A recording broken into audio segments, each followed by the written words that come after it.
নমন্যতাকে ঝেড়ে ফেলে বীর বিক্রম সিংহ গর্জনে আকাশ বাতাস মুখরিত করে নিজকে উজাড় করে বলিষ্ঠ কণ্ঠে এক সঙ্গে এক বাক্যে আমরা পড়ছি আলহামদুলিল্লাহ।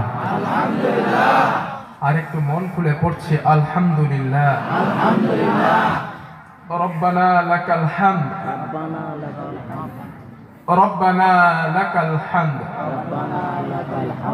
আমাদের নবী, আমাদের নেতা সাইয়্যিদুল মুরসালিন রাহমাতুল লিল আলামিন শাফিউল মুজনাবিন হুজুরের প্রতি জানাচ্ছি সালাম। সকলে পড়ছি সাল্লাল্লাহু আলাইহি ওয়াসাল্লাম, সাল্লাল্লাহু আলাইহি ওয়াসাল্লাম। সম্মানিত আমার ভাইরা, আজকের আমার সাবজেক্ট দেওয়া হয়েছে দুইটা। কয়টা? দুইটা। যেহেতু এটা 3 দিন ব্যাপী ঐতিহ্যবাহী মাহফিল, এখানে সাবজেক্টের উপরে কথা বলাটাই উত্তম, ঠিক কিনা? আমাকে আসার পরে আমাকে সাবজেক্ট এস্টাবলিশ করা হয়েছে। আল্লাহ যদি আমাকে তৌফিক দেন, ক্ষমতা দেন, তাহলে ওই সাবজেক্টের উপরে কিছু কথা আমি বলবো। ওমা তৌফিকি ইল্লা বিল্লাহ, আলাইহি তাওয়াক্কালতু ওয়া ইলাইহি উনীব। রব্বি জিদনি ইলমা, রব্বি শরহ লি সাদরি ওয়া ইয়াসসির লি আমরি ওয়াহলুল উকদাতাম মিন লিসানি ইয়াফকাহু কওলি। ভাই, আর একটা দাবি করি আপনাদের কাছে। আমার কথা শুনছেন আপনারা? আর একটা দাবি করি, আমি যতক্ষণ কথা বলি আমার কথাটা একটু মন দিয়ে শুনবে। রাজি আছেন? মন কান যেন বাড়ির দিক দেন না, একটু আমার দিক দেন। ঘন্টা খানেক পরে যেদিক পারেন দেন, কোনো অসুবিধা নেই। তবে যতক্ষণ এখানে আছেন মন কান একটু আমার দিকে দেন, ফায়দা হবে ইনশাআল্লাহ। আর মা বোনেরা সম্ভবত আমার কথা শুনতে পাচ্ছে না, শুনতেও পাচ্ছে, মানে দেখতেও পাচ্ছে। আর ওগা বলে কি করবো, ওরা 4-5 জন যখন এক জায়গায় হয়, আর আজকের তো পুরো টিম এসছে, টিম। এই টিম যখন এক জায়গায় হবে, ওদের যদি কোরআন শরীফ খুলে খুলে বলা হয় তোরা কথা কোস নে, জাহান্নামে যাওয়া লাগবে, তাও শুনবে না, ঠিক কিনা? বগলে নেব? হ্যাঁ, ঠিক আছে, আমি নিচ্ছি। বিরাট ভাত তো, হ্যাঁ ঠিক আছে, হবে। তো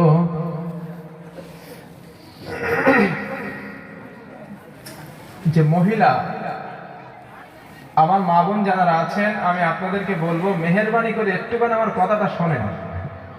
আজকে যারা মা আছেন আপনাদের পক্ষে কথা বলবো, আর যারা স্বামী আছেন, বাবা আছেন, ওনাদের বিপক্ষে এবং পক্ষে কথা বলবো। আজকের আমার সাবজেক্ট দুইটা, পিতামাতা এবং স্বামী স্ত্রী। মানে সংসারে ঢুকে তাই ছাড়বো আজকে। কথা বুঝতে পারছেন? সংসারে আজকে ঢুকবো ইনশাল্লাহ আমি। আসেন ভাই, আজে বাজে কথা না বলে সরাসরি আল্লাহ পাকের কোরআন থেকে আমরা নসিহত শুরু করি। অ্যাটেনশন প্লিজ, আমার দিকে মন দেন। আল্লাহ পাক বলেন, ওয়াকাদা রাব্বুকা আল্লা তা'বুদু ইল্লা ইয়্যাহ। কদা শব্দের অর্থ কি? কথা শুনছেন? কদা শব্দের অর্থ কি? রায় দেওয়া, ঘোষণা করা, কোন বিষয় এস্টাবলিশ করে দেওয়া, সিদ্ধান্ত দেওয়া। এটার আরবি কি? কদা, ঠিক কিনা? কথা বলে কারা? ফেরেশতা কারা? সাইটি এই কমিটি ভাই যারা আছো, ওই বাচ্চাদেরকে একটু কথা বলতে নিষেধ করো। বাচ্চাদেরকে একটু তোমরা দূরে তাড়িয়ে দাও, ওরা কথা বললে আমার ডিস্টার্ব হবে। ভাইয়া, ডেকোরেটর ভাইয়া, আওয়াজটা পরিষ্কার করেন। তীক্ষ্ণ আওয়াজ হচ্ছে, একটু পরিষ্কার হবে আওয়াজটা, ক্লিয়ার যেন বোঝা যায়, স্পষ্ট বোঝা যাবে আমার আওয়াজটা। তাহলে কদা শব্দের অর্থ কি? রায় দেওয়া, ঘোষণা করা, কোন বিষয়ে সিদ্ধান্ত, চূড়ান্ত ফয়সালা দেওয়া শব্দের অর্থ কদা। ওয়াকাদা, আমি আল্লাহ পাক ঘোষণা করলাম, আমি আল্লাহ রায় দিলাম আমি আল্লাহ সিদ্ধান্ত দিলাম, রব্বুকা আল্লা তা'বুদু ইল্লা ইয়্যাহ, তোমরা তোমাদের রবের ইবাদত করো। কার? জি, এখানে আল্লাহ আসছে, এখানে তো আছে রব, এখানে তো আল্লাহ আসেনি। তোমার রবের ইবাদত করো। রব, রব কাকে বলা হয়? রব শব্দের অর্থ হলো সৃষ্টিকর্তা, আইনদাতা, বিধানদাতা। না চাইতে এক কথায় যদি ব্যাখ্যা করা যায়, রবের সৃষ্টি করার পরে না চাওয়ার আগে প্রয়োজনীয় যাবতীয় জিনিস যিনি দিয়ে দেন তারই নাম হচ্ছে রব। কথা শুনছেন? সৃষ্টি করেছেন তিনি, সৃষ্টি করার পরে চাওয়ার আগে সমস্ত প্রয়োজন যিনি মিটিয়ে দেন তার নাম রব। আল্লাহ পাক বলেন, ওয়াকাদা রব্বুকা, তোমরা ইবাদত করো তোমার রবের। এখানে আল্লাহ বলেননি ইবাদত করো তোমার আল্লাহ। যদি আল্লাহর ইবাদত করার কথা হতো তাহলে এখানে সাধারণ মানুষের ভিতরে প্রশ্ন জাগতো, কিন্তু আল্লাহ এখানে রব শব্দ দিয়েছেন। কেন দিয়েছেন? আল্লাহ বলছেন সেই রবের ইবাদত করো যে রব তোমাকে সৃষ্টি করেছেন। কথা ঠিক কিনা? কারণ সৃষ্টি যিনি করেছেন তারই তো ইবাদত করতে হবে, ঠিক কিনা? না চাইতে তোমাকে দুটো হাত দিয়েছেন, না চাইতে তোমাকে দেখার শক্তি দিয়েছেন, না চাইতে তোমাকে স্ট্রাকচার দান করেছেন, না চাইতে তোমাকে খাবার, পানি, অক্সিজেন, সূর্যের তাপ, পৃথিবীতে বসবাসের ব্যবস্থা করেছেন। যে রব তোমার এইগুলো দিয়েছেন, না চাওয়ার আগে সেই রবের ইবাদত করো। সুবহানাল্লাহ, সুবহানাল্লাহ। ওয়াবিল ওয়ালিদাইনি ইহসানা, এরপরে তোমার পিতামাতা, তোমার বাপ মার ইহসান করো, ভালোবাসো। সুবহানাল্লাহ, সুবহানাল্লাহ। বাপ মার কি করো? ওয়াবিল ওয়ালিদাইনি ইহসানা। এই পৃথিবীতে কোন মানুষ যদি অপরাধ করে, পাপ করে, চুরি করে, ডাকাতি করে, ওই মানুষটাকে পুলিশ ধরে নিয়ে যায়, না যায় না? পুলিশ ধরে নিয়ে যায়। ধরে নিয়ে যাওয়ার পরে তাকে 6 মাস জেলে খাটায়। জেলে খাটানোর পরে তাকে ম্যাজিস্ট্রেট কোর্টে নিয়ে যাওয়া হয়। কথা শুনছেন? ম্যাজিস্ট্রেট কোর্টে নিয়ে যাওয়ার পর ম্যাজিস্ট্রেট কোর্ট রায় দিল, জজ মশাই রায় দিয়েছেন তোমার যাবজ্জীবন জেল আর 50 লাখ টাকা জরিমানা।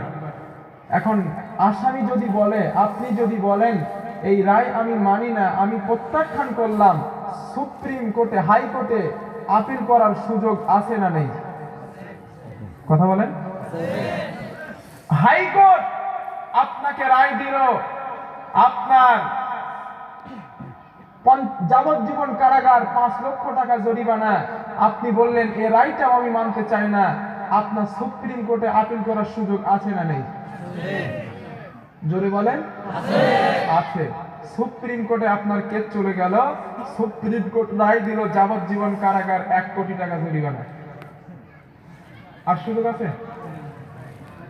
আপিল করার সুযোগ আর আছে? এই পৃথিবীর সুপ্রিম কোর্ট হলো সর্বশেষ কোর্ট। আমার ভারতবর্ষের বুকে সুপ্রিম কোর্টের উপরে আর কোনো কোর্ট নেই। সেই সুপ্রিম কোর্টের রায় আপনি মানলেন আর না মানলেন যায় আসে না, যেটাই দেবেন ওটাই আপনার জন্য সিদ্ধান্ত চূড়ান্ত। কথা ঠিক কিনা? আল্লাহ পাক কাজী হয়ে, আল্লাহ পাক জজ হয়ে আপনাকে এবং আমাকে রায় ঘোষণা করছেন, ফয়সালা ঘোষণা করছেন। আমি রায় ঘোষণা করছি কাজী হয়ে, আমি জজ হয়ে রায় ঘোষণা করছি, ফাদা রাব্বুকা আল্লা তা'বুদু ইল্লা ইয়া ওয়া বিল ওয়ালিদাইনি ইহসানা, তোরা তোদের বাপ মার ইহসান কর, ভালোবাস। সুবহানাল্লাহ, সুবহানাল্লাহ। এখন ইহসান কাকে বলে? জি, ইহসান কাকে বলে? আপনার বাবা, আপনার মা বৃদ্ধা হয়ে গেছে, আপনি ইনকাম করতে পারেন, চাকরি করে বছরে 50,000 টাকা, মাসে 50,000 টাকা মাইনে পান। বাবা মার কাপড় চোপড় কিনে দেন, খাওয়া দাওয়া দেন, এটা হলো আপনার প্রতি বাবা মার অধিকার। কথা শুনছেন? এটা আপনার প্রতি আপনার বাবা মার অধিকার, এটাকে ইহসান বলা হয় না। অধিকারের অতিরিক্ত যখন আপনি করবেন তখনই সেটা হবে ইহসান। একটু বুকে হাত দিয়ে বলেন দিন, বাবা মার পায়ে ধরে কোনোদিন চুমো খেয়েছেন? বুকে হাত দিয়ে বলেন দিন, বৃদ্ধা বাবা মাকে গালে তুলে কোনোদিন খানা খাইয়েছেন? একটু বুকে হাত দিয়ে বলেন দিন, বাবা মা পায়খানা করেছে, ওই পায়খানা কোনোদিন পরিষ্কার করেছেন? আল্লাহ যেখানে ইহসানের কথা বলেছেন, আপনার কাছে চাওয়া পাওয়া এটা আপনার বাপ মার অধিকার, অধিকার আপনি দিলেন, তাদেরকে আপনি ইহসান করলেন না। এখন ইহসান যদি না করেন, কোরআনের হুকুম আপনি মানলেন না। ঠিক কিনা? আল্লাহ রাব্বুল আলামিন শুনিয়ে দিলেন, ওয়া ক্বাদা রাব্বুকা আল্লা তা'বুদু ইল্লা ইয়্যাহু ওয়া বিল ওয়ালিদাইনি ইহসানা। আল্লাহ রাব্বুল আলামিন বলেন, আমার বান্দারে, তোমরা তোমার রবের ইবাদত করো, দাসত্ব করো, গোলামি করো, তোমরা তোমার রবের ইহসান করো, হুকুম মানো, তারপরে তোমার পিতামাতা, তোমার বাপ মার ইহসান করো, ভালোবাসো। সুবহানাল্লাহ। কেন বাপ মার ভালোবাসবা? ইম্মা ইয়াবলুগান্না ইউদাকাল কিবারা আহাদুহুমা আও কিলাহুমা ফালা তাকুল লাহুমা উফ ওয়ালা তানহারহুমা ওয়া কুল লাহুমা কওলান কারীমা। আল্লাহ রাব্বুল আলামিন শুনিয়ে দিলেন, বান্দা শুনে নাও, ও গোলাম শুনে নাও, শুনে নাও, তোমার বাবা অথবা তোমার মা দুইজনের একজন তোমার সামনে যদি উপস্থিত হয়, তোমার সামনে যদি হাজির হয়, অথবা দুইজন যদি তোমার সামনে হাজির হয়, তাদের সামনে মাথা ঝাঁকি দিয়ে গরম মেজাজে চোখ রাঙিয়ে কথা বলো না। সুবহানাল্লাহ। মানা করেছেন কে? জোরে বলেন আল্লাহ। আজকের সুন্দরী স্ত্রী পাওয়ার পর, সুন্দরী রমণী পাওয়ার পর যুবক মাকে ভুলে যায়, মাকে ব্যথা দেয়, দুঃখ দেয়।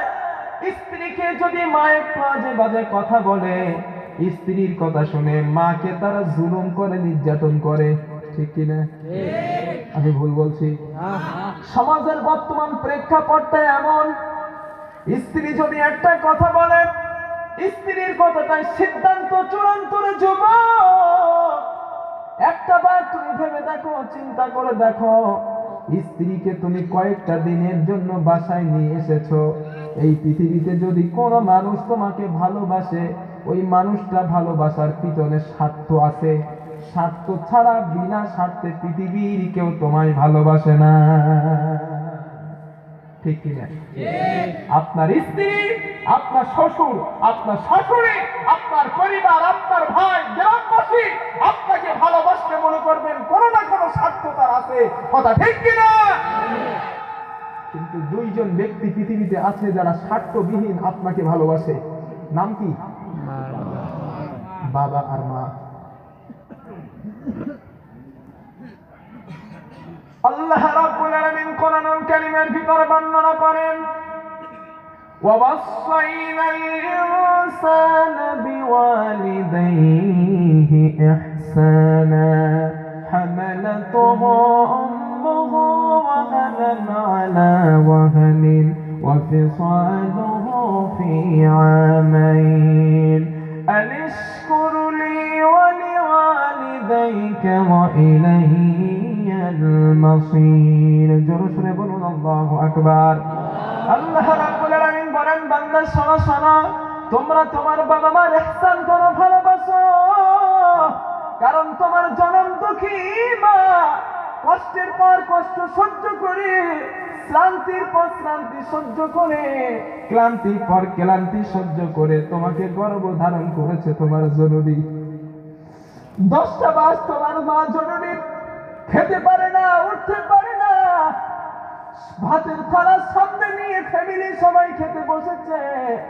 সন্তান পেটের ভিতরে লাথি মারলো, গুতা মারলো, মা জননী ভাতের থালাটা সামনে ছেলে দিয়ে উঠে চলে যায়। মা খেতে পারে না, মার চক্ষু দিয়ে পানি গড়িয়ে যায়। সন্তান পেটে ব্যথা দেয়, সন্তান পেটের ভিতরে কষ্ট দেয়। এই দুঃখ কষ্ট মা জননী সইতে পারে না। এমন করে করে কষ্ট করে করে তোমার জননী তোমাকে গর্ভধারণ করেছে, কথা ঠিক কিনা? মাস যখন অতিবাহিত হয়ে গেল, বাচ্চার আকারে মায়ের পেট থেকে আল্লাহ পাক আস্তে করে যখন বার করে আনলেন, মানব আকৃতিতে যখন তুমি পূর্ণ হয়ে গেলে, মা জননী নিজের স্বামীকে ডেকে বলেন, স্বামী আমার প্রাণের স্বামীর হয়তো কোনদিন তোমার হক আমি আদায় করতে পারি না, তোমার হক রীতিমতো আমি দিতে পারি নাই রে স্বামী। আজকের হয়তো আমি আর পৃথিবীতে বেঁচে থাকবো না, তোমার সামনে আমার হয়তো আর দেখা হবে না রে প্রাণের স্বামী। মেহেরবানি করে তুমি আমাকে মাফ করে দিও, আমাকে ক্ষমা করে দিও। সংসারের চাবিটা স্বামীর হাতে তুলে দিয়ে অপারেশন থিয়েটারের ডেলিভারি রুমে মা জননী চলে যান।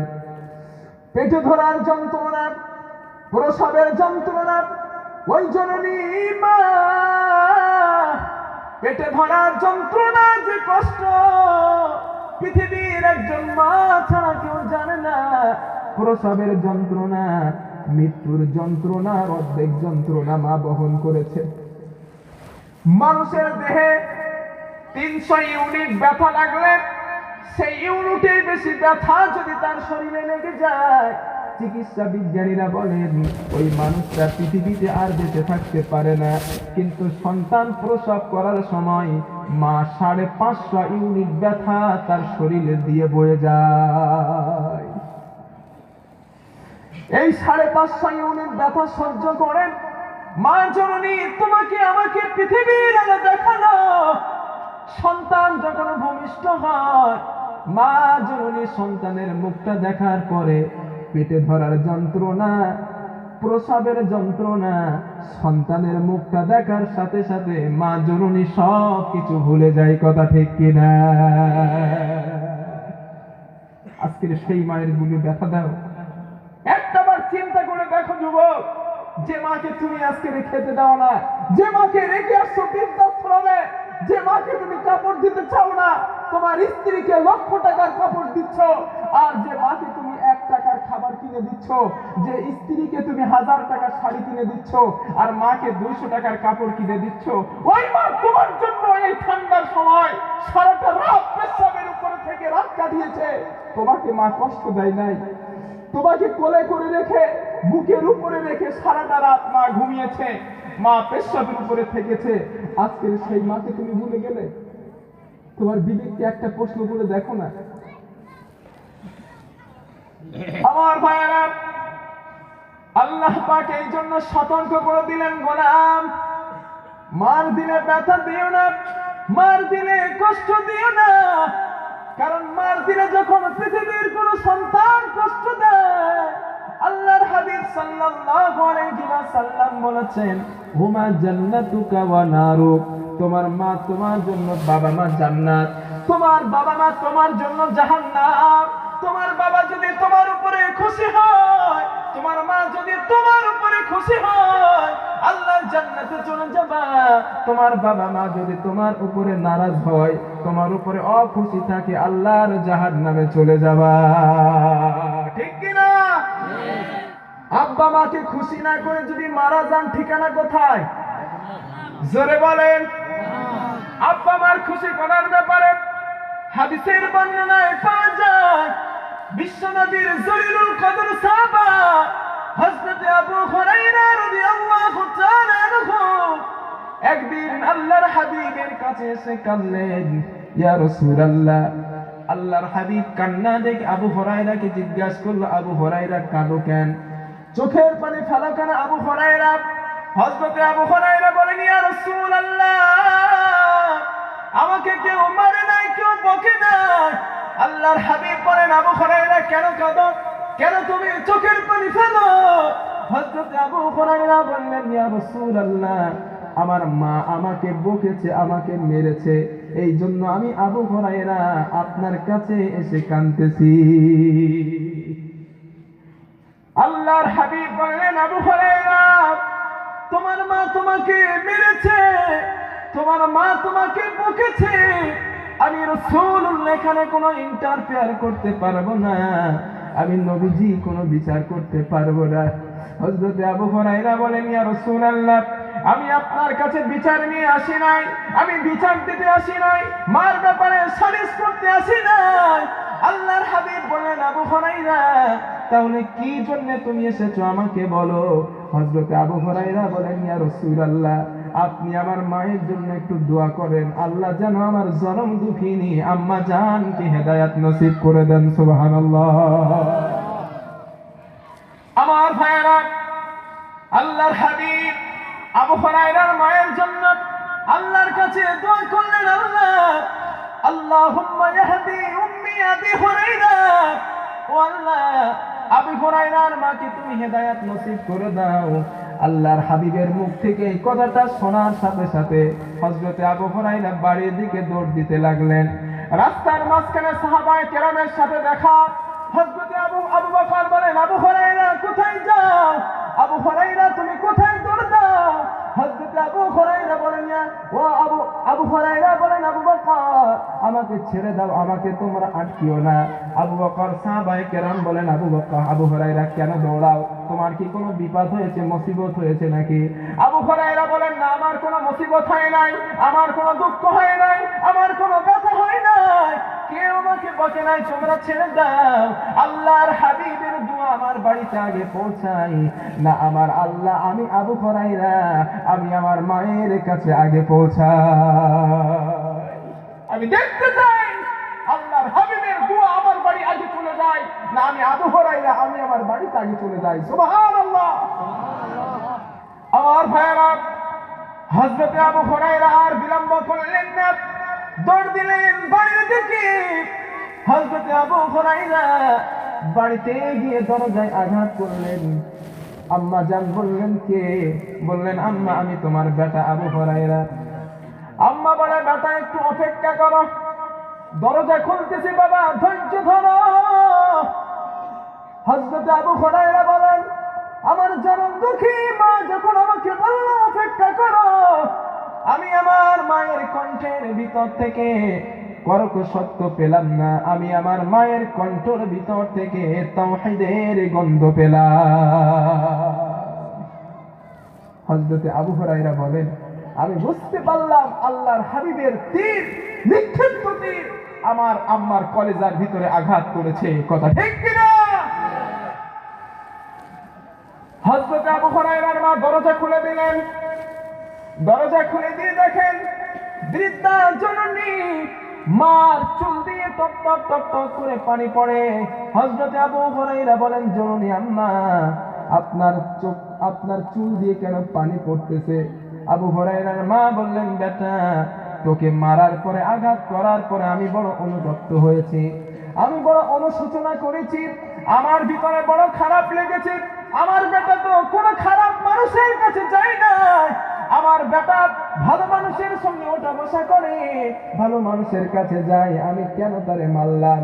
আবু হুরায়রা তো বুঝতে পারে আমার নবীজির দোয়াটা কবুল হয়েছে। ঠিক কিনা? আবু হুরায়রার মা বলল, বাবা, জানি না পৃথিবীতে আর কতদিন থাকবো, নিয়ে চলো বাবা, নিয়ে চলো, আল্লাহর হাবিবের কাছে যেতে চাই। আল্লাহর হাবিব সাল্লাল্লাহু আলাইহি ওয়াসাল্লাম নবীজি আবু হুরায়রার মাকে বললেন, আমার সঙ্গে তুমি পড়ে নাও, আশহাদু আল্লা ইলাহা ইল্লাল্লাহু ওয়াহদাহু লা শারীকা লাহু ওয়া আশহাদু আন্না মুহাম্মাদান আবদুহু ওয়া রাসূল। জোরে শুনে বলুন আল্লাহু আকবার। ও যুবক বন্ধু আমার, আবু হুরায়রা বিশ্বনবীর একজন সাহাবা, তার মা ছিল মুশরিকা। হযরত আবু হুরায়রা তার মা তাকে মেরেছে খারাপ কাজের জন্য নয়, বিশ্বনবীর কাছে যাওয়ার কারণে তার মা তাকে মারল। এর বিচারও বিশ্বনবী করলেন না, বিশ্বনবী এর বিচার করলেন না। কিন্তু আজকের আমার যুবক, মার কাছে তো অন্যায় করে না, মা যদি একটা কথা বলে, দুটো কথা মাকে শোনায়। কথা বলে না কেন? আমি কি ভুল বলছি? আজকের কেন আমাদের কপাল পড়তেছে? কেন ব্যবসায় লস? কেন আমাদের ব্যবসায় ক্ষতি? কেন আমাদের চাকরি নাই? কেন আজকে আমরা রসগোল্লা যাচ্ছি? কারণ মায়ের নেক দোয়া আমাদের সাথে নাই, ঠিক কিনা? মায়ের নেক দোয়া আমাদের সঙ্গে নাই, মায়ের ভালোবাসা আমাদের সঙ্গে নাই। স্ত্রীকে যত ভালোবাসি তার 50% ভালোবাসা বাপ মাকে দিই না, কথা ঠিক কিনা? ও আমার যুবক ভাইরা, যদি তকদির খুলতে চাও, কপাল যদি খুলতে চাও, ইনকামের রাস্তা যদি খুলতে চাও রে যুবক, পা দুটো ধরে পড়ে যায়। আব্বা মাকে কষ্ট দিও না, পিতা মাতাকে কষ্ট দিও না। আল্লাহর হাবিব বললেন মুস্তাজাবুদ দাওয়া, 3 শ্রেণী ব্যক্তির দোয়া আল্লাহ পাকের কাছ থেকে ফেরে না। 1 নাম্বার হলো মুসাফির, 2 নাম্বার হলো মাজলুম, 3 নাম্বার হলো বাবা মা। বাবা মা যদি সন্তানের জন্য আল্লাহর কাছে দোয়া চায়, আল্লাহ পাকের হাবিব বললেন বন্দুকের গুলি টার্গেট মিস হওয়া সম্ভব, কিন্তু বাপ মায়ের দোয়া সন্তানের জন্য মিস হওয়া সম্ভব না। সুবহানাল্লাহ। বিশ্বাস হয়? বিশ্বাস হয়? আপনার বাপ মায়ের বদদোয়াটাও যেমন কবুল, আপনার বাপ মায়ের নেক দোয়াটাও এমন আল্লাহর কাছে কবুল, কথা ঠিক কিনা?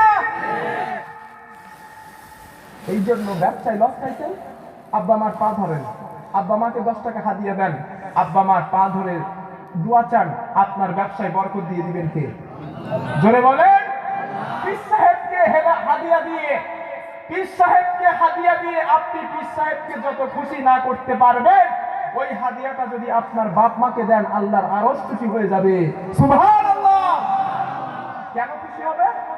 আপনি আপনার পীর সাহেবকে একটা শাল উপহার দিয়েছেন, আপনার পীর সাহেব অন্য আরেকটা মুরিদের কাছ থেকে ডবল শাল উপহার পেয়েছে, ঠিক কিনা? হতে পারে না? পারে না? অবশ্যই পারে। তাহলে একটা শাল নিয়ে পীর সাহেব কেন খুশি হবে, ঠিক কিনা? পীর সাহেবের দোয়া কবুল হতে পারে, নাও পারে, 50-50, ঠিক কিনা? কিন্তু বাপ মার দোয়া কবুল হবে সন্তানের জন্য গ্যারান্টি কার? জোরে বলুন। দোয়া কবুল হতেই হবে, যেহেতু আল্লাহর হাবিব বলেছেন, কথা ঠিক কিনা? এই জন্য যারা মার সঙ্গে বিয়াদবি করেছেন, ব্যবসায় ক্ষতি, আপনার ইনকামে ক্ষতি, আপনার রুজিতে বরকত নেই, আপনার রুজিতে অর্থই বরকত নেই, আল্লাহর কসম করে বলি, বাপ মার কাছ থেকে দোয়া নেন, আল্লাহ রুজির অভাব আপনাকে দেবে না। এই পৃথিবীতে আল্লাহ আপনাকে কাঁদাবে না, এই পৃথিবীতেও সফলতা দান করবেন, কিয়ামতের দিনও সফলতা দান করবেন, কথা ঠিক কিনা? আমার যুবক ভাইরা, হাদিস শরীফের ভিতরে এসেছে, কষ্ট পাচ্ছেন না তো? যেহেতু আজকে বাপ মার সাবজেক্ট তো আমার, তাই বলছি। হাদিস শরীফের ভিতরে এসেছে আল্লাহ পাকের জলিলুল কদর নবী হযরত মূসা আলাইহিস সালাম, আল্লাহ পাকের যত নবী পৃথিবীতে এসেছেন, কোন নবী পৃথিবী থেকে ডাইরেক্ট আল্লাহর সঙ্গে কথা বলতেন না। একজন নবী বলতেন, তার নাম কি? মুসা আলাইহিস সালাম। ধরে বলেন।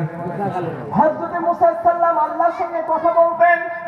আল্লাহকে জিজ্ঞাসা করলেন, আল্লাহ আমি তোমার একজন জলিলুল কদর নবী, আমি এই জামানার নবী মূসা, আমার সঙ্গে জান্নাতে কে যাবে, জান্নাতে কে থাকবে, আমাকে একটু পরিচয় দাও, আমি তারে দেখব। আল্লাহ পাক শুনিয়ে দিলেন, মূসা চলে যাও, চলে যাও, অমুক গ্রামে গিয়ে দেখো, ওখানে একজন কসাইকে তুমি দেখতে পাবা, সেই কসাই তোমার সঙ্গে আমার রহমতের জান্নাত, দয়ার জান্নাতের ভিতরে থাকবে। সুবহানাল্লাহ। মূসা সাল্লাম বলেন, আল্লাহ আমি একজন নবী আর আমার সঙ্গে জান্নাতে যাবে একটা কসাই, কথা শুনতেছেন? আমি একজন নবী, আমার এত পাওয়ার, এত ক্ষমতা, এত কিছু, আর আমার সঙ্গে সাধারণ একটা কসাই জান্নাতে যাবে। এখন আমি ওই কসাইরে দেখবো, ও কত ভালো আমল করে আমি দেখবো। আল্লাহ বললেন, যাও, তোমাকে অনুমতি দিলাম। সুবহানাল্লাহ। হযরত মূসা সাল্লাম মুসাফিরের বেশ ধরে ওই কসাই যেখানে ব্যবসা, সেখানে উনি গেলেন। সারাদিন গিয়ে দেখেন কসাই সারাদিন গোস্ত বিক্রয় করছে। ওই গোস্তের একটা টুকরা গোস্ত, যে গোস্তের টুকরাটা সব থেকে বড় দাম, ভালো দামে বিক্রয় হয়, ওই গোস্তের টুকরাটা উনি বিক্রয় করলেন না, কাগজে করে প্যাকেটে করে একটা সাইডে রেখে দিলেন। কথা শুনছেন? গোস্ত যখন বিক্রয় হয়ে গেল, ব্যবসা যখন কমপ্লিট হয়ে গেল, মূসা সাল্লাম ওই যুবককে কসাইকে লক্ষ্য করে বললেন, ও কসাই, আমি একজন মুসাফির মানুষ, একজন পথিক মানুষ, আজকের আমি সারা তারা তোমার বাড়ি মেহমান হতে চাই, তুমি কি আমাকে কবুল করতে রাজি?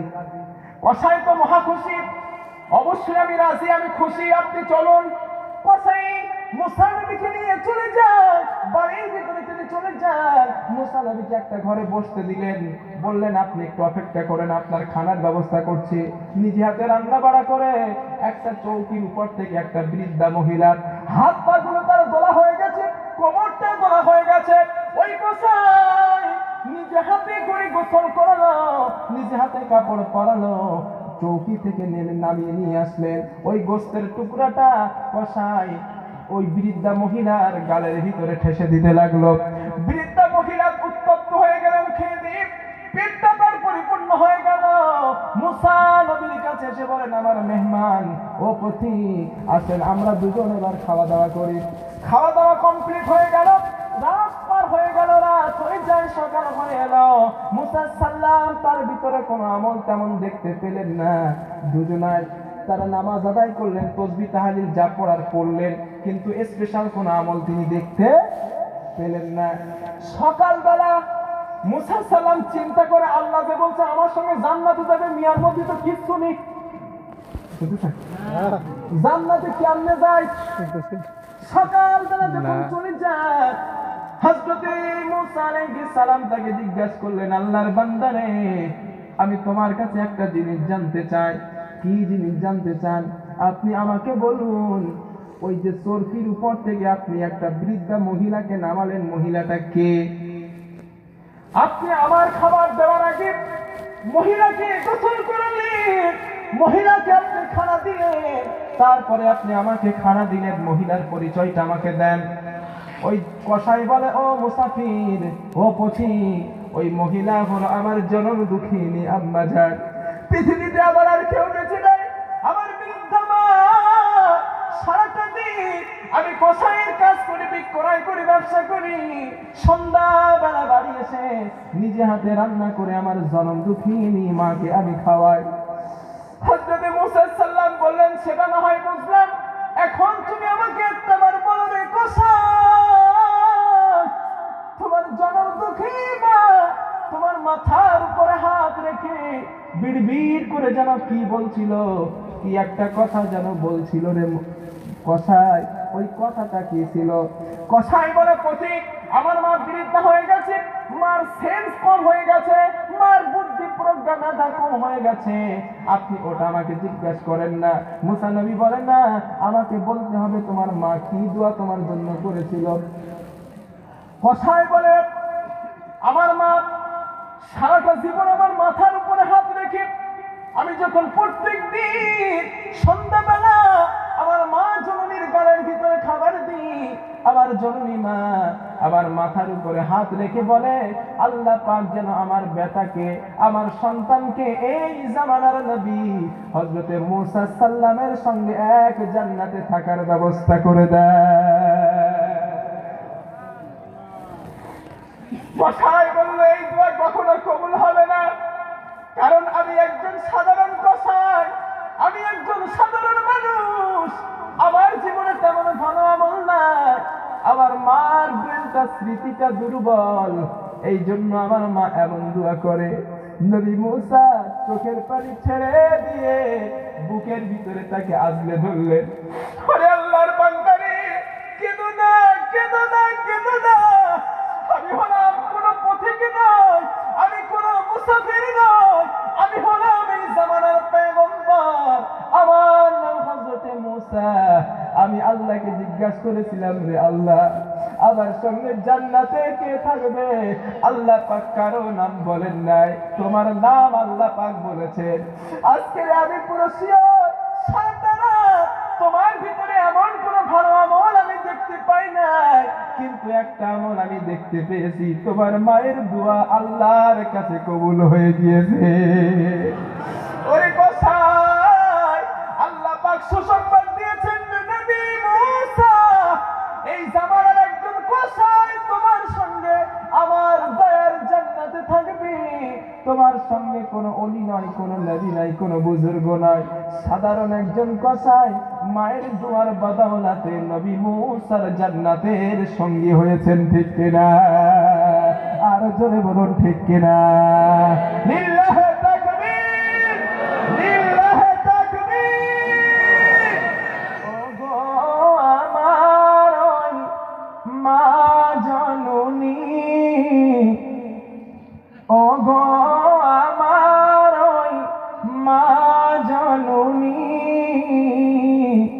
রয়েছি তোমার কাছে মোরা যে ঋণী।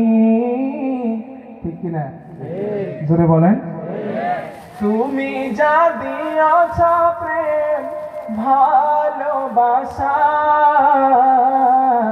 তুমি যা দিয়েছ প্রেম ভালোবাসা,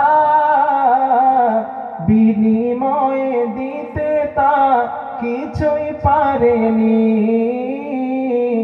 ও গো আমার ওই মা জননী, ও গো আমার ওই মা জননী, রয়েছি তোমার কাছে মোরা যে ঋণী।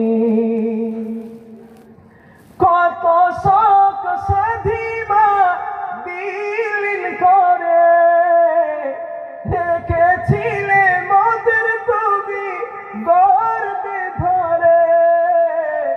কত শোক সাধিবা বিলীন করে রেখেছিলে মোদের তুমি গর্বে ধরে। শুয়েছিলে প্রসাবের যে ব্যথা বাবুনি, শুয়েছিলে প্রসাবের যে ব্যথা বাবুনি, রয়েছি তোমার কাছে মোরা যে ঋণী। ও গো আমার ওই মা জননী, ও গো আমার ওই মা জননী, রয়েছি তোমার কাছে মোরা যে ঋণী। ঠিক কিনা? জোরে বলুন। মায়ের এক ফোঁটা দুধের ঋণ শোধ করতে পারবেন এমন একটা মদ্দালো হাত তোলেন তো। জি, মাকে তো কষ্ট দিতে একবারও দ্বিধাবোধ করেন না, মাকে রাস করতে একবারও কষ্ট হয় না, মাকে গালাগালি দিতে বুকে একটা বারো বিবিকে বাধা দেয় না। মায়ের এক ফোঁটা দুধের ঋণ শোধ করবেন একটা যুবক হাত তোলেন তো। পারবেন? তাহলে মাকে আর ব্যথা দেবেন? মার কথার অবাধ্য হবেন? মার কথার অবাধ্য যদি হন, মাকে যদি গালি দেন, মা যদি আপনার উপরে নাখোশ থাকে, বেজার থাকে, আল্লাহর কসম মরণের সময় আপনার ঈমানের কলেমা মুখ থেকে জারি হবে না, হবে না, হবে না। শুনছেন? শুনতেছেন? কসম করে বলিস কথাটা। কেন বলেছি? একটা হাদিস বলছি। কষ্ট পাচ্ছেন না তো ভাই? আর একটু থাকবেন তো ইনশাল্লাহ? আমার ভাইয়েরা, আল্লাহ রাসূলের একজন সাহাবা ইন্তেকাল হয়ে যাবেন। ইন্তেকাল মৌতের সময় যখন হয়ে এলো, তিনি বিছানার ভিতরে শায়িত মৃত্যুর যন্ত্রণায় কষ্ট পাচ্ছে। সাহাবায়ে কেরাম তার কানের কাছে কলেমার তালকিন করে কলেমা বলে দেয়, কিন্তু সেই সাহাবা কলেমা মুখ থেকে জারি হয় না, প্রচন্ড কষ্ট হচ্ছে। আল্লাহর হাবিবকে বলা হলো, ইয়া রাসূলুল্লাহ, ইয়া হাবিবাল্লাহ, হুজুর আপনার ওই সাহাবা মৃত্যুর সময় কলেমা মুখ থেকে জারি হয় না, হুজুর একটা বার আপনি আসেন। আল্লাহর হাবিব এসে দেখলেন মৃত্যুর সময় কষ্ট হয় কিন্তু কলেমা বার হয় না। আল্লাহর হাবিব সাহাবাদের পাঠালেন, তার স্ত্রীর কাছে যাও, স্ত্রীকে জিজ্ঞাসা করো তোমার স্বামী কেমন ছিল, ভালো ছিল না খারাপ ছিল। স্ত্রীকে জিজ্ঞাসা করো। স্ত্রীর কাছে জিজ্ঞাসা করে বললেন, স্ত্রী বললেন না আমার স্বামী তো ভালো ছিল, আমার স্বামী তো খারাপ ছিল না। নবীজির কাছে রিপোর্টটা দেওয়া হলো। আল্লাহর হাবিব শোনার পরে বললেন, ওর জনম দুঃখিনী মা বাবা কেউ বেঁচে আছে নাকি? সাহাবারা বললেন, হুজুর ওর জনম দুঃখিনী মা পৃথিবীতে বেঁচে আছে। আল্লাহর হাবিব বললেন, চলে যাও, চলে যাও, চলে যাও, তার জনম দুঃখী মার কাছে চলে যাও, তার মাকে জিজ্ঞেস করে দেখো তার বেটা কেমন ছিল, তার বেটা ভালো ছিল না খারাপ ছিল, এই ব্যাপারে জিজ্ঞাসা করো। মাকে যখন জিজ্ঞাসা করা হলো আপনার বেটা কেমন ছিল, জননী মা বললেন, আমার বাবা তো খারাপ ছিল না, আমার বাবা তো খারাপ নয়, তবে একটা বার আমাকে জীবনে সে কষ্ট দিয়েছে, সেই কষ্টের কথা আমি মা আজও ভুলে যাই নাই। আল্লাহর হাবিব বললেন, তার বৃদ্ধা মাকে নিয়ে এসো। জনম দুঃখী মা নবীজির সামনে দাঁড়িয়ে বলেন, ইয়া রাসূলুল্লাহ, আমার সন্তান আমাকে এমন একটা কষ্ট দিয়েছে, সেই কষ্টের কথা আমি আজও ভুলে যাই নাই, সুতরাং আমি আমার বেটাকে মাফ করব না, ক্ষমা করব না। আল্লাহর হাবিব বললেন, ও সাহাবারে, প্রচন্ড আগুনের কুণ্ড তৈরি করো, আগুন জ্বালাও, চিতা তৈরি করো, ওর মায়ের সামনে ওর সন্তানকে ফেলে দাও, আগুনের ভিতরে জ্বলে যেন মারা যায়। কারণ তুমি যদি তোমার সন্তানকে মাফ না করো, ক্ষমা না করো, ওর ইমানের কলেমা যদি মুখ থেকে জারি না হয়, ওই সন্তান আল্লাহর জাহান্নামে চলে যাবে, আল্লাহ পাকের জাহান্নাম তার নসিব হয়ে যাবে। সুতরাং জরুরি মা, এই পৃথিবীর আগুনে আপনার সন্তান মারা যাক, পৃথিবীর আগুনে সন্তান পুড়ে যাক, এটা যদি আপনি না চান, আপনি যদি তাকে মাফ না করেন, ক্ষমা না করেন, আল্লাহ পাকও কিন্তু তাকে মাফ করবে না।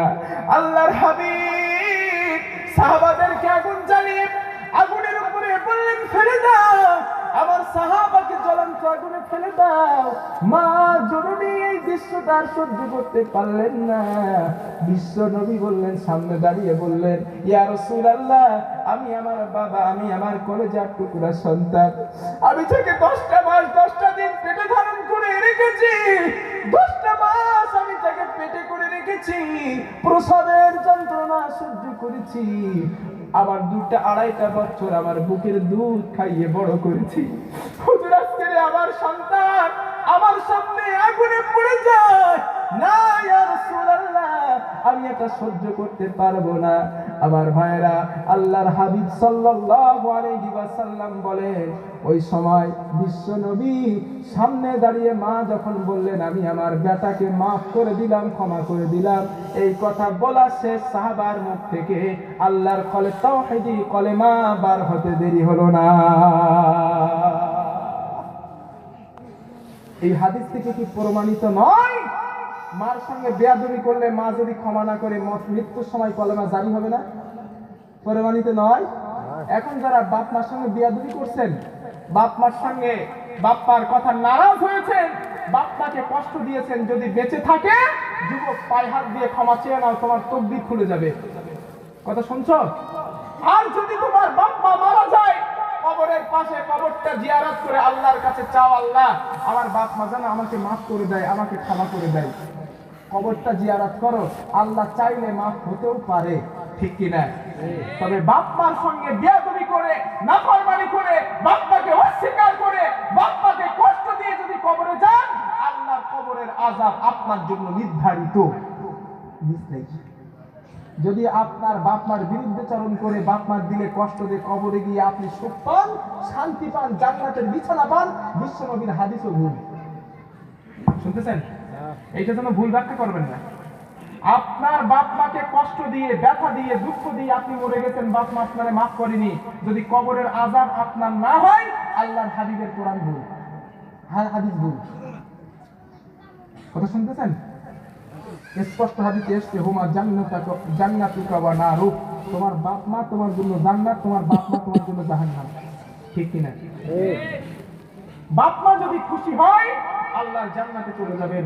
বাপ মা যদি নারাজ হয়, বাপ মা যদি আপনার প্রতি কষ্ট পায়, ব্যথা পায়, আল্লাহর জাহান্নামে চলে যাবেন। আমরা যারা পুরুষ, কথা শুনছেন ভাই, আমরা যারা পুরুষ, আমাদের পায়ের নিচে আছে জুতা, আমাদের পায়ের নিচে আছে স্যান্ডেল, আমাদের পায়ের নিচে আছে চটি, কিন্তু আমার যারা মায়ের জাতি, আমাদের মা যারা, আল্লাহর হাবিবের এক সাহাবা এসে প্রশ্ন করলেন, ইয়া রাসূলুল্লাহ, আমি আপনার সঙ্গে জান্নাতে যেতে চাই, আমি জান্নাতের জিহাদের মাঠে শহীদ হয়ে আল্লাহর জান্নাতের হকদার হতে চাই। আল্লাহর হাবিব বললেন, তোমার মা পৃথিবীতে বেঁচে আছে? সাহাবা বললেন, ক্বালা নাআম, হ্যাঁ হুজুর, আমার মা বেঁচে আছে। আল্লাহর হাবিব বললেন, ইযহাব, চলে যাও, ফাকরিবহা, তোমার মায়ের কাছে, ফাইন্নাল জান্নাতা তাহতা রিজলাইহা, তোমার মায়ের 2 কদমের নিচে তোমার জন্য আল্লাহর জান্নাত। সুবহানাল্লাহ। মায়ের পায়ের নিচে আছে জান্নাত, আমাদের পায়ের নিচে জুতা, আর মায়েদের পায়ের নিচে কি? জান্নাত। অনেক অনেক আলেমদের মুখে আমি শুনেছি বলে, স্বামীর পায়ের নিচে স্ত্রীর জান্নাত, বলে না? এই হাদিসটা বানোয়াট, আমি তো পাই নাই, অন্য আলেম পেতে পারে, তবে আমি যতটা লেখাপড়া করছি আমার জানা মতে এরকম হাদিস কোথাও নেই। একটা হাদিস এসেছে, যদি পৃথিবীতে আল্লাহর পরে কাউকে সেজদা দেওয়ার অনুমতি থাকতো, আল্লাহর হাবিব বলেন স্ত্রীদেরকে স্বামীদের সেজদা করার অনুমতি দিতাম। একটা হাদিস এসেছে, তবে সেজদা করার অনুমতি নাই, ঠিক কিনা? আছে অনুমতি আছে? নেই। সুতরাং সেজদা দেওয়া শিরিক, সেজদা দিলে মুশরিক আল্লাহকে ছাড়া, ঠিক কিনা? এক নাম্বার গেল। 2 নাম্বার, হাদিসে স্পষ্ট এসেছে স্বামীর পায়ের নিচে স্ত্রীর জান্নাত, এই কথা কোথাও হাদিসে লেখা নেই। যদি কেউ বলে সে বানিয়ে বলছে। কথা শুনছেন? আমাদের আমি তখন ছোট মানুষ, একটা গল্প মনে হলো, আমি তখন ছোট মানুষ হাদিসে পড়ি। আমাদের ওখানে একটা বক্তা আছে মশিউর রহমান, নাম শুনেছেন? খুব কান্নার দামে ওয়াজ করে মশিউর রহমান। তো আমাদের এখানে 2-3টা আছে মশিউর রহমান, খোকা বলি, খোকা মাওলানা। উনি বক্তব্য দিতে দিতে বলেছেন স্বামীর পায়ের তলে স্ত্রীর জান্নাত। আমি তখন ছোট মানুষ, আমি মানে ওনার বক্তব্য শুনছি আর কি। এই আমার যে মহিলারা বসে আছে না, ওরাও সে মাহফিলে ছিল। এখন এক মহিলা, সে তো ওয়াজ শুনে বড় জারে জান্নাত আজকে পাইছি। স্বামীর পাততলায় স্ত্রীর জান্নাত, জান্নাত তো আজকে পেয়ে গেছি। বাড়ি গিয়ে লাইট নিয়ে স্বামীর পাততলায় খোঁজে জান্নাত। কথা শুনতেছে? স্বামীর পাততলায় জান্নাত খোঁজে। এখন স্বামী যেহেতু পাততলায় বারবার দেখলে সব সাধারণত ঘুম ভেঙে যাবে, একটু আঘাত লাগলে। স্বামী বলে কি ব্যাপার, কি খুঁজতেছো, কি দেখতেছো, পাই কিছু হলো তোলো নাকি? বলে না, তুমি বুঝবো না, আমি রাত্রে ওয়াজ শুনে আসছি হুজুরের মুখ থেকে স্বামীর পাততলায় স্ত্রীর জান্নাত, জান্নাত খুঁজতেছে। তা আমার মা বোন যারা বসে আছেন, আপনারা যেন এমন মনে করবেন না যে স্বামীর পাততলায় স্ত্রীর জান্নাত। স্ত্রীর, মহিলা পুরুষের জান্নাত বাপ মায়ের পায়ের নিচে। বাপ মা তোমার উপরে খুশি, আল্লাহ পাকও তোমার উপরে খুশি। কথা ঠিক কিনা? সেই বাপ মাকে যারা কষ্ট দিয়েছেন, আল্লাহর রাস্তে পা ধরে ক্ষমা চান, আল্লাহ পাক আপনার তকদিরটা খুলে দেবেন।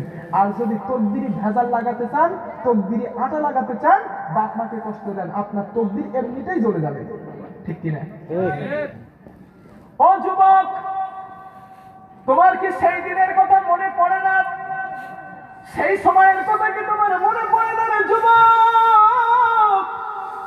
4টা মাস, 5টা মাস, 4-5টা বছর যখন তুমি বিদেশে রয়েছো, তোমার জনম দুঃখিনী মা, তুমি যখন বাড়ি এসেছো, বাড়ি আসার আগে স্ত্রী টেলিফোন করে, স্বামী আমার জন্য একটা সুন্দর জিনিস নিয়ে এসো, আমার জন্য কাপড় চোপড় নিয়ে এসো। নিজের বোন আপনাকে ফোন করে বলে, ভাইয়া আমার জন্য একটা ভালো কাপড় নিয়ে এসো, আমার জন্য সুন্দর পোশাক নিয়ে এসো। ভাই এমন করে আবদার করে। আপনি যখন বাড়ির কিনারায় পৌঁছে যান, জনম দুঃখিনী মা আপনার মুখের দিকে দেখে, চেহারা দেখে বলে, বাবা তোর মুখটা তো বড় শুকনা হয়ে গেছে রে বাবা, 3টা দিন কি তুই খাস না, 4টা দিন কি তোর খাওয়া হয় নাই? আয় বাবা, একটা বার আমার কোলে আয় রে জনম দুঃখী সন্তান। ও আমার বাবা, কতটা দিন তোর চেহারাটা আমি দেখি নাই। আয় বাবা, দুটো গোসল করে খানা খেয়ে নে। পৃথিবীর কোন সন্তানের, কোন পরিবার, কোন আত্মীয় স্বজন আপনি খেয়েছেন কিনা জিজ্ঞাসা করবে না, জিজ্ঞাসা করবেন একজন, তিনি কে? জোরে বলেন। সেই মা আপনাকে জিজ্ঞাসা করবেন। আলিয়াতে একজন ছাত্র, বাস্তব গল্প বলছি, বাস্তব গল্পটা অতি বাস্তব। ছেলেটা ইঞ্জিনিয়ার, বর্তমান ইঞ্জিনিয়ার, কিন্তু ওই ইঞ্জিনিয়ার ডিগ্রি করার সময় ওই সন্তানটা তার একটা বন্ধু, তার ক্লাসমেটকে বলল, বন্ধু আমার তকদিরে না শুধু খারাপ, শুধু অসুবিধা ছাড়া আমার কাছে কিছু নাই। বন্ধু বলল, কেন, কারণটা কি? সে বলে, আমি আমার সুন্দর স্ত্রীটাকে একজন বড় লোকের মেয়ে দেখে বিয়ে করেছিলাম ইঞ্জিনিয়ারিং পাস করার পরে। আমার স্ত্রীর তাড়নায় আমি আমার বাসা ছেড়ে দিয়ে শহরে গিয়ে, কলকাতার শহরে আমি একটা ঘর নিলাম, ফ্ল্যাটে আমি ভাড়ায় থাকতে লাগলাম। আমি সেখানে গিয়ে চাকরি করি, বেতন যা পাই, নিজে যা বেতন পাই, ওই বেতন দিয়ে আমরা আমাদের সংসার চালাই। আব্বা মার খোঁজ একটা দিন আমরা কোনোদিন নিই না। আমি বিদেশে চলে গেলাম, চাকরির প্রচন্ড অবস্থা খারাপ। আমি মালয়েশিয়াতে চলে গেলাম, মালয়েশিয়াতে গিয়ে 5টা বছর থাকলাম। 5টা বছর থাকার পর বাড়িতে আমি টাকা পাঠাই, আম্মা শ্বশুর শাশুড়ির অ্যাকাউন্টে টাকা পাঠাই, কিন্তু আমার জনম দুঃখিনী আব্বা মার খোঁজ কোনোদিন নিতে পারি নাই। 5 বছর পরে প্রচন্ড জ্বর আর মাথা ব্যথায় আমি আক্রান্ত হলাম।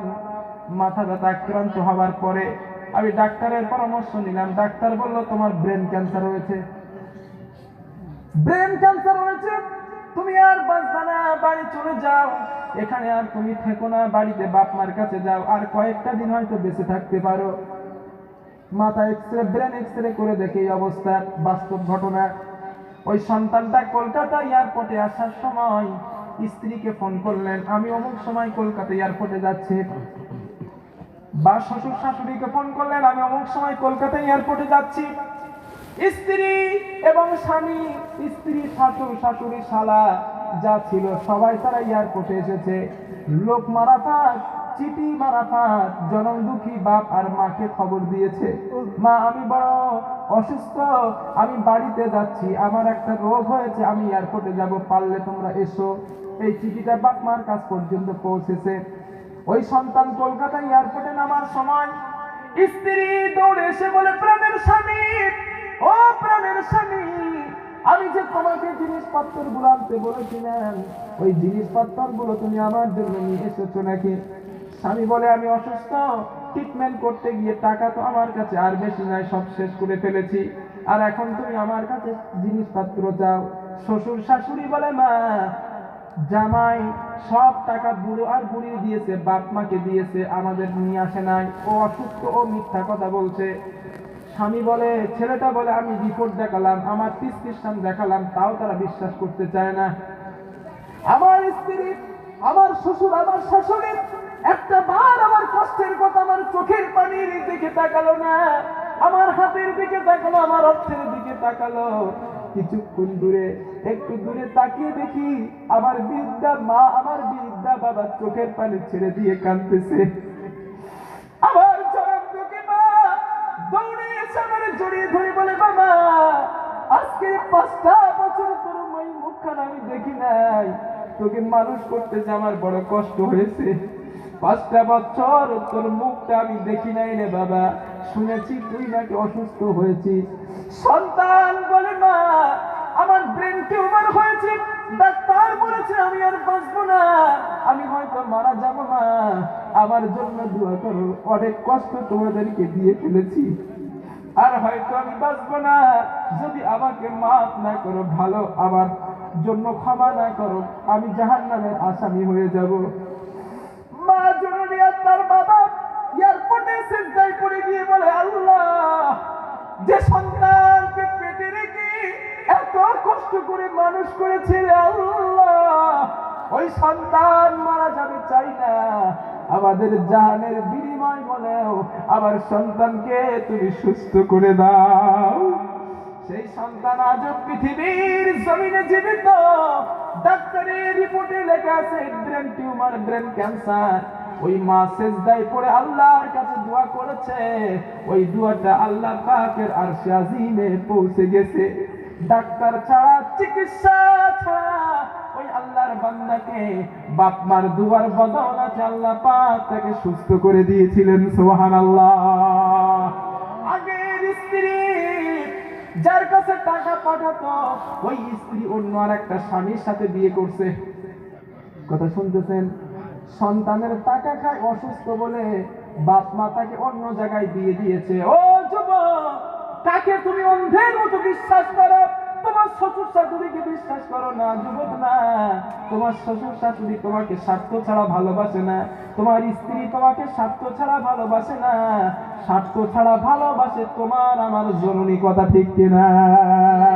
এই জন্য আজকের তাফসীর মাহফিল থেকে, ওয়াজ মাহফিল থেকে আপনি সিদ্ধান্ত নেন, যারা মায়ের দিলে ব্যথা দিয়েছি, জনম দুঃখী মাকে মার কাছে মাপ চেয়ে নেব। রাজি আছেন? জোরে হাত তুলে দেখান কে কে রাজি আছেন। হাত তুলে নিকে দেখেন তো, হাত তুলে নিকে, হাত নামা। মার কাছে মাপ চাইতে রাজি আছেন? লজ্জা করবে না তো? শরম করবে না তো? আমি আপনাদেরকে কয়েকটা সাজেশন দেই। এই পৃথিবীতে ডালিম চেনান? ডালিম, আপনার বাবা বিরুদ্ধা, আপনার মা বিরুদ্ধা, এই ডালিমের ফলগুলো ছাড়িয়ে ছাড়িয়ে জনম দুঃখী মায়ের মুখে তুলে দেবে। ডালিমের ফলগুলো ছাড়িয়ে মা বিরুদ্ধা হয়ে গেছে তো, আর উঠতে পারে না, বসতে পারে না, মার মুখে একটু ডালিমের কোয়াগুলো তুলে দেবেন, আপেলগুলো কেটে কেটে আম্মার মুখে তুলে দেবেন। আল্লাহর কসম করে বলছি, আল্লাহর আরশ খুশি হয়ে যাবে আপনার উপরে। বৃদ্ধা মা বাপকে পেয়ে যে ব্যক্তি আল্লাহর জান্নাত হাসিল করতে পারলো না, ওই ব্যক্তি ধ্বংস হোক, আল্লাহর হাবিব বলেছেন। বৃদ্ধা বাবা মাকে পেয়ে যে সন্তান আল্লাহর জান্নাত হাসিল করতে পারলো না, ওই ব্যক্তি ধ্বংস হয়ে যাক, কারণ তার বাড়িতে আছে তার জান্নাত। কথা ঠিক কিনা? এই জন্য বৃদ্ধা বাপ মাকে, বৃদ্ধা বাবা মাকে যদি তারা অসুবিধা হয়, পেশাব পায়খানা গুলো তারা করে ফেলে, আপনি আল্লাহর রাস্তায় পরিষ্কার করে দেন। আপনার স্ত্রী যদি না পরিষ্কার করে, আপনি করে দেন। আল্লাহর কসম যুবক, তোমার কপাল আল্লাহ খুলে দেবেন। বাপ মা যদি তোমার উপরে খুশি হয়ে মারা যায়, বাপ মা যদি তোমার উপরে খুশি থাকে, রাজি থেকে মারা যায়, বিশ্বাস করো যুবক, পৃথিবীতেও তুমি সুপ্রতিষ্ঠিত হবে, পরকালেও তুমি সুপ্রতিষ্ঠিত হবে। এটা আমার বানানো কথা নয়, আল্লাহ এবং তার রাসূলের কথা। কথা ঠিক কিনা? এই জন্য আজকের এই মাহফিল থেকে আমার সর্বশেষ নসিহত, পিতা মাতার প্রতি, যারা এখানে এসেছেন, আব্বা মার সঙ্গে যারা বিয়াদবি করেছেন, আব্বা মার পা ধরে ক্ষমা চেয়ে নেবেন ইনশাআল্লাহ। ইনশাআল্লাহ আব্বা মাকে ভালোবাসবেন, আব্বা মাকে মহাব্বত করবেন, আব্বা মাকে মায়া করবেন। রাজি আছেন ইনশাআল্লাহ? আল্লাহ পাক আমাদেরকে কবুল করেন, বলেন আমিন। আর একটু জোরে বলেন আমিন। একবার জিকির করেন সুবহানাল্লাহ আলহামদুলিল্লাহ ওয়া লা ইলাহা ইল্লাল্লাহ, লা ইলাহা ইল্লাল্লাহ, লা ইলাহা ইল্লাল্লাহ, সুবহানাল্লাহ আলহামদুলিল্লাহ ওয়া লা ইলাহা ইল্লাল্লাহ, লা ইলাহা ইল্লাল্লাহ, মুহাম্মাদুর রাসূলুল্লাহ সাল্লাল্লাহু। আমি চাঁদকে বলি তুমি সুন্দর না, আমার মায়ের মতো, গোলাপকে বলি তুমি মিষ্টি না, আমার মায়ের মতো। আমি চাঁদকে বলি তুমি সুন্দর না, আমার মায়ের মতো, গোলাপকে বলি তুমি মিষ্টি না, আমার মায়ের মতো। মা যে আমার সবার সেরা, মা যে আমার সবার সেরা, অনন্তকাল বিরত। আমি চাঁদকে বলি তুমি সুন্দর না, আমার মায়ের মতো। ঠিক কিনা? মা যে আমার সবার সেরা, মা যে আমার সবার সেরা, অনন্তকাল বিরত। আমি চাঁদকে বলি তুমি সুন্দর না, আমার মায়ের মতো। হীরা নাকি শুনি সবচেয়ে দামি, সারাক্ষণ করে ঝলমল, তাহার চেয়ে অধিক দামি, তাহার চেয়ে অধিক দামি আমার মায়ের আঁচল। হীরা নাকি শুনি সবচেয়ে দামি, সারাক্ষণ করে ঝলমল, তাহার চেয়ে অধিক দামি, তাহার চেয়ে অধিক দামি আমার মায়ের আঁচল। মাকে ছাড়া চাই না আমি, মাকে ছাড়া চাই না আমি, হীরা মানিক যত শত আমি চাঁদকে বলি তুমি সুন্দর নও আমার মায়ের মতো গোলাপকে বলি তুমি মিষ্টি নও আমার মায়ের মতো। ঠিক কিনা? এই কথাগুলো কিন্তু বাস্তব, বলেন বাস্তব না বাস্তব? বাস্তব। তাহলে মা বাবার প্রসঙ্গে আমরা কথা শেষ করলাম, আর কথা বলবো না, বাড়ি যাবে থাকবে?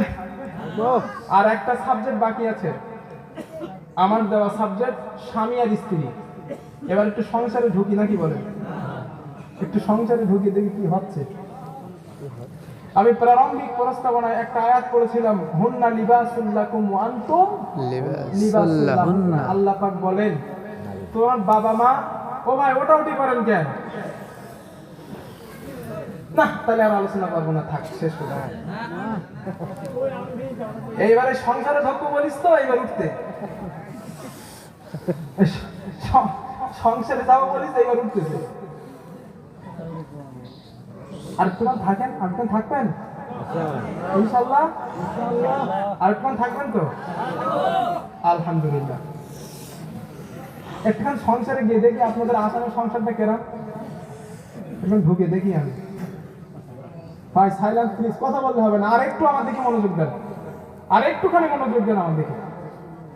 আমি কিন্তু কয়েকটা গুরুত্বপূর্ণ কথা বলছি। আল্লাহ পাক বলেন হুন্না লিবাসুল লাকুম ওয়া আনতুম লিবাসুল লাহুন্না। তোমার স্বামী স্পিকার কি তোমার তলে বসে নাকি? আর স্ত্রী স্বামীর গায়ে একজন লাগিয়ে দেবে তো।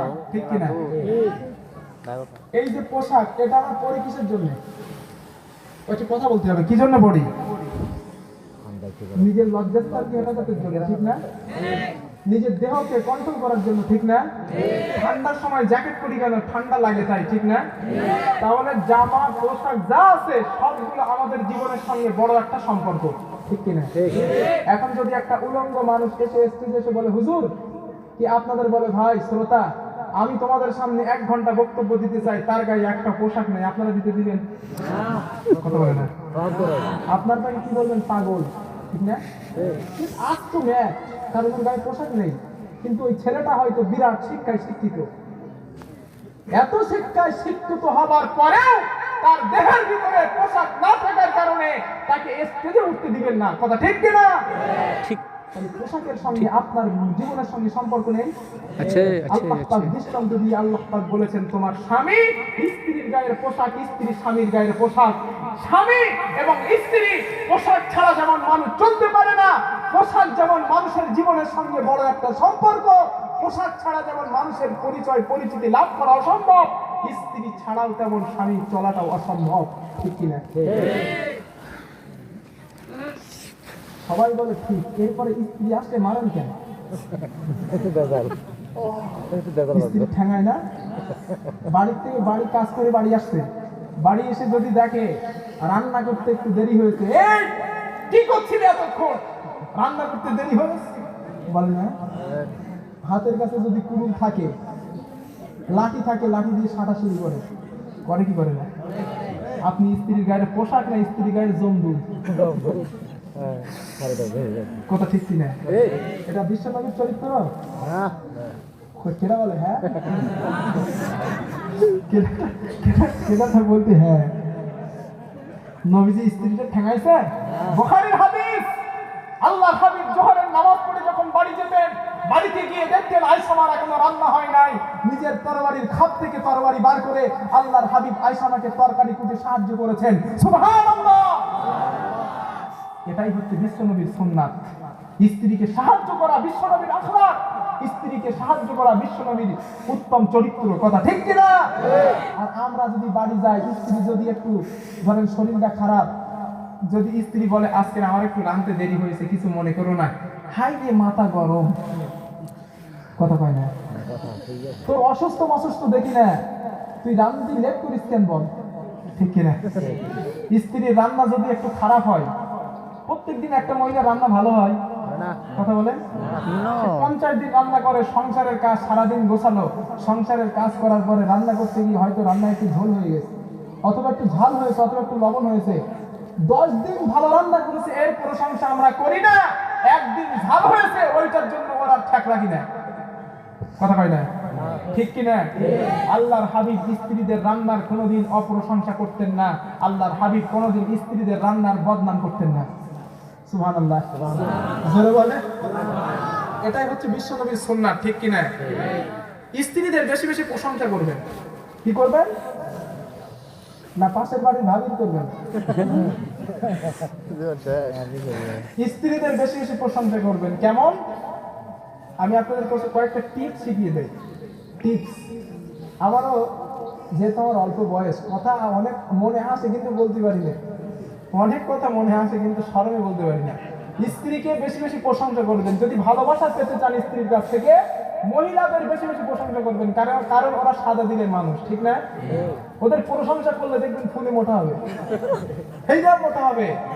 আপনার স্ত্রী রান্না করেছে, দুপুরবেলা যখন খাওয়া দাওয়া করবেন, খাওয়া দাওয়ার সময় আপনি বলবেন, স্ত্রী আমার, আজকের তোমার হাতের রান্নাটা খুব মজা লেগেছে, খুব ভালো লেগেছে। রান্নার প্রশংসা করলে স্ত্রীরা মহা খুশি হয়, ঠিক কিনা? একজন স্বামী মাহফিলে ওয়াজ শুনেছে, স্ত্রীকে ভালোবাসবেন, প্রশংসা করবেন, রান্নার প্রশংসা। এখন স্বামী রাত 12টার সময় বাড়িতে যাওয়ার পরে, রাত 12টার সময় বাড়িতে গিয়েছে, বাড়িতে গিয়ে স্ত্রীকে বলে, স্ত্রী আমার ক্ষুধা পাইছে, দুটো খাবার দাও। কথা শুনছেন? শুনতেছেন সবাই কথা? আমাকে খাবার দাও। স্ত্রী ঘুমের থেকে উঠে স্বামীকে খাবার দেয়। আর হুজুরের কাছ থেকে তো শুনছে, রাত্রে সবার শুনে গেছে যে বাড়িতে গিয়ে স্ত্রী রান্নার প্রশংসা করবে, তাহলে স্ত্রী তোমার খুব ভালোবাসবে। এখন ওই তো শুনে গেছে, জীবনে তো প্রশংসা করে নাই, আজকে করবো, এই চিন্তা করে গেছে বাড়ি। এখন রাত্রে স্ত্রী ওকে খানা দেয়। খানা খেতে খেতে স্বামীকে বলে, স্ত্রী আমার, কলেজার টুকুরি, নয়নের পুতুলি, আজকে তুমি যা রান্না করছো, আমার গালে যা টেস্ট লেগেছে, যা রান্না তুমি করেছো, আজকে আমি খুব খুশি। স্ত্রী বলে, খাও, জনমের খাওয়া খাও। এই 16-17 বছর তোমার সংসার করলাম, একটা দিনও আমার রান্নার প্রশংসা করলে না। আজকের পাশের বাড়ির ভাবি এক বাটি গোস্ত দিয়েছে, তাই তোমার গালে ভালো লাগছে। তা ভাই, রান্নার প্রশংসা করবেন, একটু চিন্তা ভাবনা করে করবেন, কারণ ওটা বাড়িয়ে বাড়িয়ে বলছিল, ঠিক না? স্ত্রীদের রান্নার প্রশংসা করবেন। স্ত্রী, আপনি বাড়ি যখন কাজ করে বাড়ি যাবেন, স্ত্রীর দিকে ফিরে মুস্কি হাসি দেওয়াটাও একটা ইবাদত। সুবহানাল্লাহ, মুস্কি হাসি দেওয়া ইবাদত। যখন আপনি বাড়ি যাবেন, বাড়িতে গিয়ে আই লাভ ইউ বলে ডাকবেন স্ত্রীকে। রাজি আছেন? কথা কয় না। আই লাভ ইউ তো রাস্তার মেয়ের আই লাভ ইউ বলতে কষ্ট হয় না, লজ্জা লাগে না। স্ত্রীকে আই লাভ ইউ বলতে লজ্জা লাগে, তাই তো? তা তো লাগবে, ও তো বিয়ে করা স্ত্রী। স্বামী স্ত্রীর যে সংসারে শান্তি, আল্লাহর হাবিব বলেছেন ওটা একটা জান্নাতি পরিবার। সুবহানাল্লাহ। আর যে সংসারে স্বামী স্ত্রীর শান্তি নেই, মিল মহব্বত নেই, দার কুরুম, ওটা জাহান্নামের একটা টুকরা। নাউযুবিল্লাহ। স্ত্রী আর স্বামীর ভালোবাসা যদি পেতে চান, স্ত্রী আর স্বামীর ভালোবাসা যদি নৈকট্য হাসিল করতে চান, আপনারা যারা স্বামী আছেন, স্ত্রীদের বেশি বেশি প্রশংসা করবেন। সোনা ময়না, ময়না পাখি, টুনটুনি, ওইসব বলে ডাকবেন। রাজি আছেন? আমরা প্রশংসা করি পাশের বাড়ি ভাবি, ঠিক না? কথা হয় না, ঠিক বলছি না ভুল বলছি?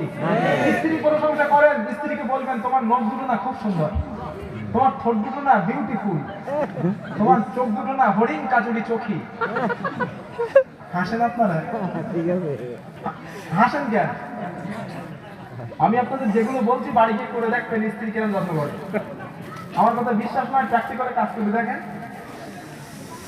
স্ত্রীর প্রশংসা যত করবেন, স্ত্রী আপনাকে ততই ভালোবাসবে। আর স্ত্রী যখন আপনাকে ভালোবাসবে, সংসারটা জান্নাতি বানিয়ে দিবেন কে?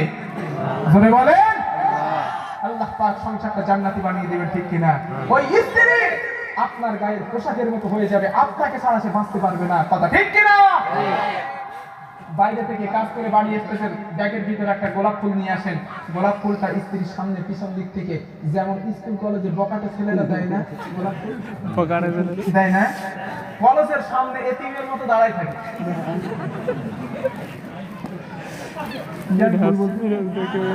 মনে হচ্ছে যে আমার বাপ মা কিচ্ছু নেই, ওরা আসছে একটা করে নেবে। আর এখনকার ছেলেপিলেরা খুব পাকাতো না, ক্লাস 4-5 এর ছেলেপিলেরা বলে এইটা আমার এইটা তোর, ঠিক না? ক্লাস 5-6 এর থেকে ওরা ভাগাভাগি করছে। আমরা মাধ্যমিক যখন দিয়েছি তখন কিছু বুঝতাম না, সেই কলেজে যাওয়ার পরে তখন একটু বুঝি প্রেম ভালোবাসা কি। আর ওরা 5-6 এর থেকে সব ভাগাভাগি। আপনি বাইরের থেকে বাড়ি আসার পরে, ভাই আমি আপনাদের হাসির খোরাক দিচ্ছি না, বাস্তব কথা বলছি, জ্ঞানের কথা বলছি। আমার কথা সঞ্চারে দেখবেন কিরকম ফায়দা হয়, আগামী বছর আমার সঙ্গে বলবেন। আমি আপনাদের বলেছি না আমি আপনাদের পরিবারের একজন, আমি তো চাইবো আমাদের পরিবারটা ভালো হোক, ঠিক না? ঠিক না? আপনারা আমার প্রতি রাগ করলে কি হবে? আমার সত্য কথাটা বলাই লাগবে। আপনি বাইরে থেকে কাজ করে বাড়ি আসলেন, বাড়ি আসার পরে আপনার স্ত্রীর হাতে